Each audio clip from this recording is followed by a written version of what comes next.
En Chine, les autorités chinoises ont déclaré ce matin que le pic de contamination au Covid-19 avait été atteint, alors même que les autorités chinoises s'attendent à plus de 2 milliards de voyages par voiture, train, avion et bateau entre le 7 janvier et le 15 février prochain à l'occasion du Nouvel An chinois.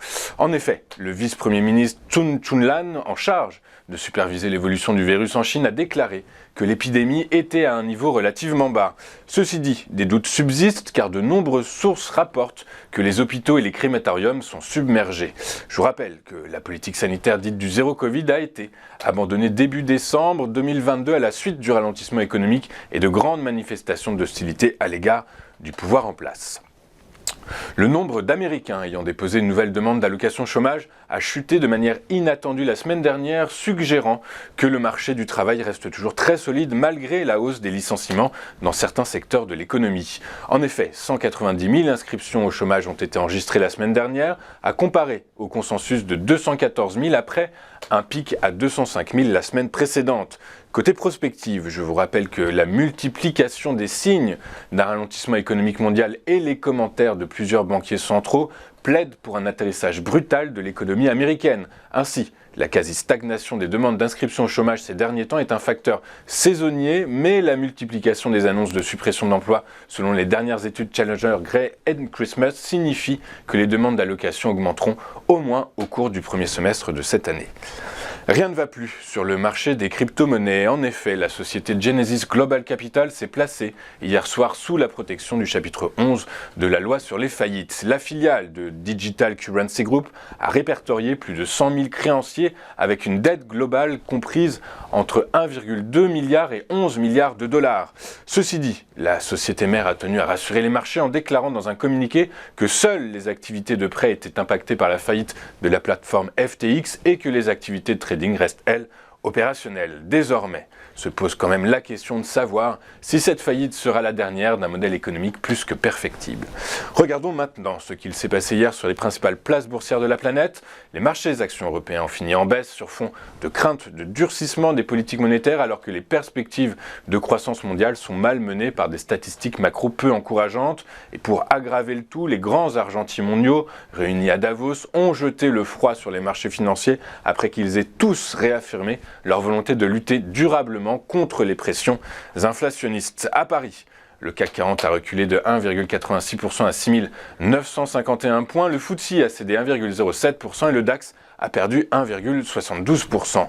À New York, la bourse a clôturé en baisse, désormais inquiète des risques de récession alors que les représentants de la Réserve fédérale américaine ont tous maintenu un discours agressif et déterminé.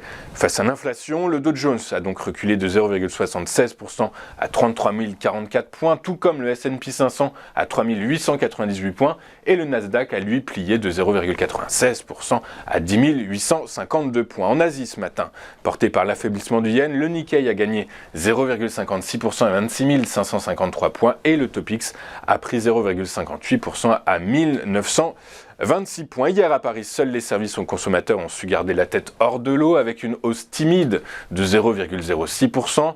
Le reste de la côte parisienne a clôturé dans le rouge. Parmi les principaux reflux, nous retrouvons les biens de consommation qui ont cédé 2,52%, la tech qui a reculé de 2,45% et l'énergie qui a lâché 2,12%.